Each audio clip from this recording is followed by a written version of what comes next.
Hello students, please subscribe the channel, drop a like, share and comment. This is exercise number 22 of the Progressive Monthly Magazine, March 2023 on the speed of 90 words per minute. Start.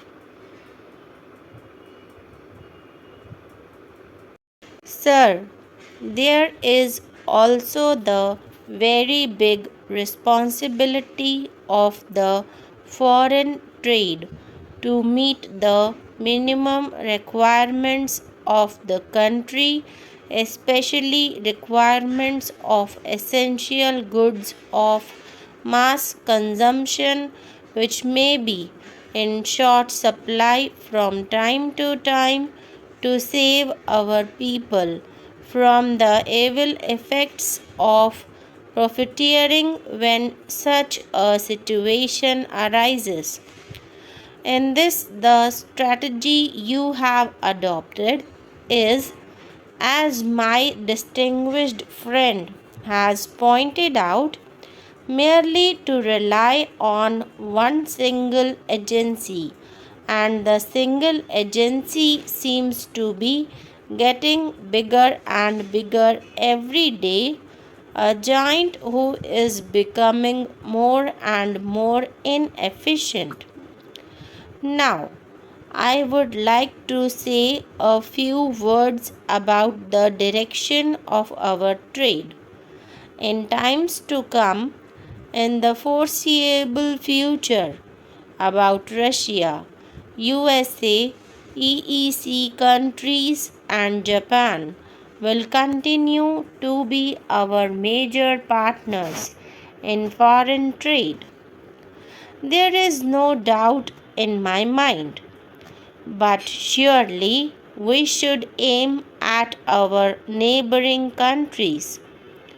I would in this connection draw the attention of the Commerce Minister to the fact that our trade with every single neighboring country in South Asia has declined. This is a sad commentary. It is a bad state of affairs. It is not a good augury for the future we envisage for this zone. I would like the Commerce Minister to plan steadily in a manner so that we do not compete against Bangladesh or any of our immediate neighboring countries such as Sri Lanka. Together, we should develop a strategy of going along with them. We should build up such capacities so that there is more exchange of goods between our country and our neighboring countries. Export subsidy has been mentioned. I find that in a few years' time, from a paltry sum of rupees 35 crores, the subsidy has come to over 600 crores. How long shall our foreign trade need this crutch? This is a question which has to be put seriously and answered seriously. Any type of trade which cannot stand on its own without subsidy even for 5 years or 10 years should be taken off the list. It should not be in our export list at all. It should be discarded.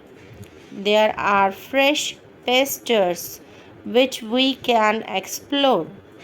The export quota, I hope the minister knows, is transferable, and it is being transferred from one party to the other. We have had the export zones of Kandla and Santa Cruz. After 30 years, their total export turnover is of the order of rupees 150 to rupees 200 crores. I think this is a disgrace. I think this whole experiment needs to be reviewed. The minister announced a special relief for 100% export oriented industries as a New Year gift at the end of this year.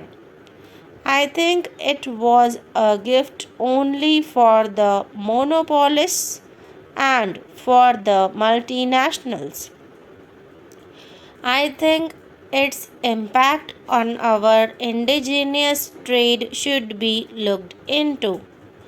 Mr. Vice Chairman, sir, I would like to mention something about our joint ventures. I know that the joint ventures have been part and parcel of our policy of export promotion and also of economic cooperation with the other developing countries. But I find that after so many years, these 115 units that are in operation have made a total investment of just rupees 35 crores only, and this is an insignificant sum if you take each individual country and relate it to the total industrial investment in that country. Our resources are limited, and I think we should concentrate on areas which are of immediate interest to us, and it is in these areas that we should really build up our joint venture capacity. As for the international environment, we know what the Honorable Minister has confessed in the House, and I would like to quote his words. He has said that the new international economic order and the North South dialogue have failed. I think the new international economic order was perhaps a stillborn child.